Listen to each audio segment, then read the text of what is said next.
we're extremely lucky over here, aren't we, being hunters in New Zealand? Yeah. And actually, the ethics, the New Zealand hunting ethics are way behind the rest of the world. It's only the last possibly 5 years that ethics have even come into the New Zealand hunting scene. Beforehand, it was if it's brown, it's down. And we didn't think twice shooting hinds with fawns or anything like that. All animals in New Zealand are considered vermin, they're considered pests. And it's only the last 5 years that hunters have begun to develop this ethical sense, I guess, and start to, okay, we're not going to shoot hinds with fawns. If it's a stag that's not fully developed or fully mature and he shows promise, we're not going to shoot him. We're going to leave him and come and shoot him next year or maybe the year after. Whereas 10 years ago, it was just open season, open slather on any kind of animal. So it's great to see some ethics come into the New Zealand hunting community. Where do you think that's come from? Like, what has encouraged that? European hunters coming over here, I think, is the main source of ethics.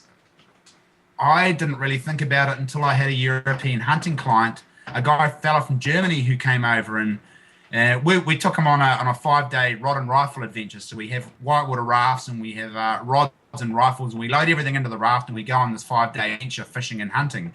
And the first day, me and another fellow were sighting in my mate's long-range rifle, which is a 338 Edge, which can shoot quite accurately up to 800-900 yards. Big cartridge. And so we took it to the top of the hill and we were just shooting a few goats to make sure the rifle was sighted. And the German fellow was horrified.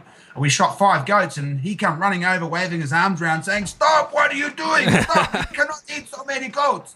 And me and my mate Smitty said, "Well, we're not going to eat them. We're just shooting them." He said, "What are you doing? Why do you shoot so many? You must stop this at once." And we're like, "Oh, okay." And we didn't think twice that he might be upset that we were shooting these animals and leaving them on the hill. We probably saw 5,000 goats in 5 days, and they're a huge pest over here. Goats everywhere, so hunters are encouraged to shoot them. And the German guy was horrified. And so we stopped and we thought about it. We thought, he's kind of right, actually. we probably should be managing these animals a bit better. And then further down the river, we ended up shooting a bunch of pigs.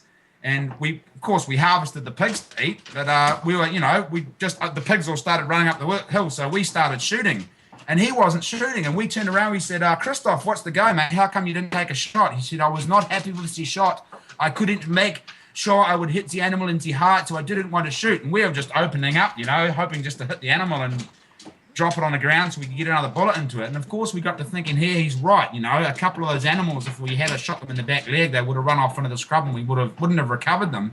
And that was a real eye-opener for me as to the ethics of hunting and to think about the animal and maybe treat these animals with a bit more respect. And as a New Zealand culture, I wasn't brought up to respect animals. I was brought up to shoot them. They're vermin. If the animal's there, you shoot it. You don't worry about hitting it in the heart. If you want to shoot it, you shoot it.